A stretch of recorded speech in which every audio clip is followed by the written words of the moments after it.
Hello everyone, welcome to my channel DD study centre में दिव्या। आज हम पढ़ने वाले हैं वर्ग और आयत के सूत्र। वर्ग को इंग्लिश में स्क्वायर कहते हैं और आयत को इंग्लिश में रेक्टेंगल कहते हैं। तो स्क्वायर एंड रेक्टेंगल के फार्मूला देखेंगे। तो आइए हम वीडियो स्टार्ट करते हैं। पहले हम आयत के बारे में समझ लेते हैं, फिर इसके बाद वर्ग के बारे में देखेंगे। तो आयत किसे कहते हैं? ऐसी आकृति जिसके आमने सामने की भुजा क्या होती है? बराबर होती है और चारों कोण 90 डिग्री का होता है, आयत कहलाता है। तो इसमें हम देख लेते हैं, ये भुजा और ये भुजा क्या है? आमने सामने की भुजा क्या है? बराबर है। और ये भुजा और ये भुजा क्या है? बराबर है। तो यही है कि जिसके आमने सामने की भुजा क्या होती है? बराबर होती है। और यहाँ पे जो कोण बनेगा वो क्या बनेगा? 90 डिग्री का। 90 डिग्री का ये जो चारों कोण हैं वह 90 डिग्री के बनेंगे, या फिर आप बोल सकते हैं कि समकोण। और आयत को हम चतुर्भुज भी कहते हैं। चतुर्भुज क्योंकि इसमें क्या है? चार भुजाएं। चतुर का मतलब होता है चार और भुज का मतलब भुजा। तो इसमें क्या है? चार भुजाएं हैं, इसलिए आयत को चतुर्भुज भी कहते हैं। ये कोण क्या है? 90 डिग्री के हैं। और इसका हम नाम रख देते हैं ए, बी, सी और डी। हमने नाम रख दिया ए, बी, सी, डी। और ये क्या है? आयत है। आयत को क्या कहते हैं इंग्लिश में? रेक्टेंगल। और ये क्या हो गया? इसका चौड़ाई हो गया। तो चौड़ाई को हम बी से डोनेट करते हैं, बी से रिप्रेजेंट करते हैं। और ये क्या हो गया? लंबाई। ये क्या है? लंबाई। लंबाई को एल से, चौड़ाई को बी से। तो लंबाई और चौड़ाई हो गया। और यहीं पे हम क्या करेंगे? एक बिकर डालेंगे, यहाँ से ये यहाँ तक। ये क्या हो गया? बिकर्ड। एक इधर भी बिकर्ड पड़ेगा, ये इधर, ये इधर। हाथ से थोड़ा टेढ़े हो रहा है, आप अगर स्केल से बनाएंगे तो अच्छा बनेगा। तो ये हमारा दो क्या पड़ गया? बिकर्ड। ए और सी क्या है? बिकर्ड है। और बी और डी क्या है? बिकर्ड है। तो इसको हम यहाँ बिकर्ड लिख देते हैं, बिकर्ड। क्योंकि कभी कभी आपसे बिकर्ड की भी लंबाई पूछता है। तो ये बिकर्ड हो गया। और ये बाहरी वाले हिस्सा, ये जो बाहर, जैसे हम यहाँ से गए यहाँ, यहाँ से यहाँ और यहाँ से यहाँ और यहाँ से यहाँ, ये बाहरी वाली हिस्सा क्या होता है? परिधि। परिधि या फिर आप परिमाप भी बोल सकते हैं, परिधि या परिमाप। उम्मीद करते हैं कि आपको समझ में आ गया। इसमें कुछ नहीं है। आयत वह होता है जिसके आमने सामने की भुजा बराबर होती है और चारों कोण क्या होते हैं? समकोण होते हैं या फिर 90 डिग्री के होते हैं, उसी को आयत कहते हैं। और इसमें दो विकर्ण होते हैं, एक इधर से और एक इधर से, दो विकर्ण होते हैं। आइए अब हम फार्मूला देख लेते हैं। आइए पहला फार्मूला देख लेते हैं। आयत का परिमाप। आयत का परिमाप निकालना है। परिमाप या फिर परिधि, आप कुछ भी बोल सकते हैं। परिमाप या परिधि एक ही होता है। तो यहाँ परिमाप क्या हो जाएगा? जैसे हम गए डी से गए सी तक, फिर सी से गए बी तक, फिर बी से गए ए तक और ए से गए डी तक। तो ये हमारा क्या हो जाएगा? परिमाप हो जाएगा, यानी दूरी। क्या हो जाएगा? परिमाप। तो यहाँ पर क्या होता है? तो आयत का परिमाप या परिधि होता है दो कोष्टक में लंबाई प्लस चौड़ाई। दो लंबाई प्लस चौड़ाई क्यों आया? क्योंकि ये भुजा और ये भुजा क्या है? बराबर हैं। जैसे हम यहाँ गए, फिर इधर आए, फिर इधर आए, तो जितना इधर गए उतना इधर भी आए। तो ये हो गया दो, एक ये भुजा एक ये भुजा, दोनों क्या है? बराबर हैं। ये और भुजा क्या है? बराबर हैं। तो दो, और हम लंबाई को जोड़ देंगे और चौड़ाई को जोड़ देंगे तो वही हमारा निकल जाएगा परिधि या परिमाप। तो यही हमारा फार्मूला है। दो कोष्टक में लंबाई प्लस चौड़ाई हमने जोड़ दिया तो हमारा निकल गया परिधि। आइए हम दूसरा फार्मूला समझ लेते हैं। आयत का क्षेत्रफल। क्षेत्रफल मतलब एरिया। तो आयत का एरिया, जैसे मान लीजिए ये हमारा क्या है? ये खेत है। तो इसका हमें अगर क्षेत्रफल निकालना है तो क्षेत्रफल मतलब ये जो अंदर की, ये जो पूरा एरिया है अंदर वाला, यही हमारा होगा क्षेत्रफल। तो क्षेत्रफल कैसे निकालेंगे? जितना लंबाई है उसका और जितना चौड़ाई है उसका अगर हम आपस में गुणा कर देंगे तो हमारा निकल जाएगा क्षेत्रफल।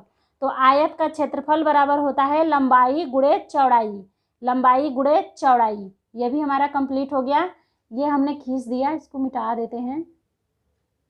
ये हम समझाने के लिए आपको बता दे रहे हैं कि बाहरी वाले हिस्से को हम क्या कहते हैं? परिधि।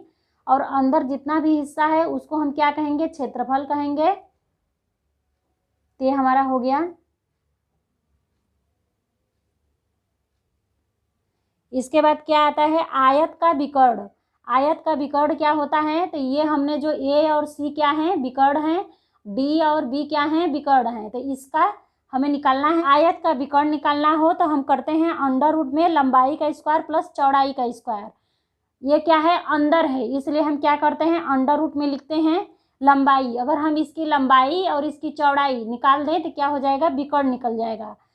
तो आयत का विकर्ण बराबर अंडर रूट में लंबाई का स्क्वायर प्लस चौड़ाई का स्क्वायर। इस फार्मूले से हम आयत का विकर्ण निकाल लेते हैं।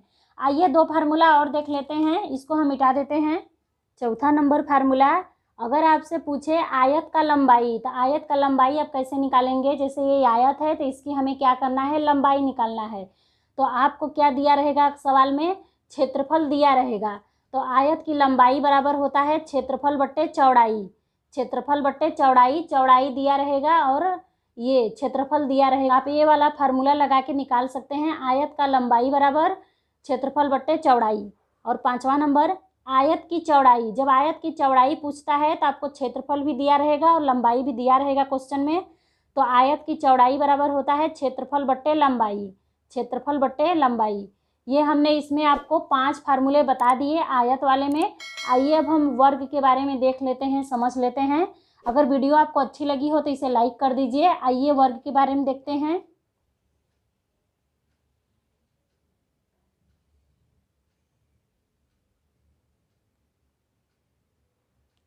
आइए अब हम वर्ग के बारे में देख लेते हैं। हमने हाथ से इसको बनाया है, थोड़ा टेढ़ा होगा, तो आइए देख लेते हैं।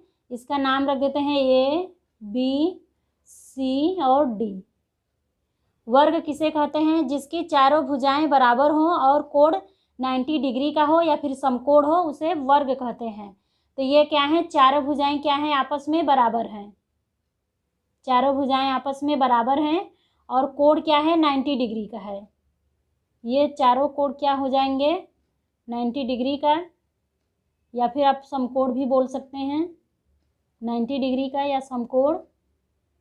और इसमें भी ये 2 विकर्ण पड़ेंगे, विकर्ण, थोड़ा हाथ से टेढ़ा हो रहा है, आप समझ लीजिए। ये विकर्ण, ये दोनों क्या है, लाइनें विकर्ण हैं, विकर्ण, विकर्ण हैं।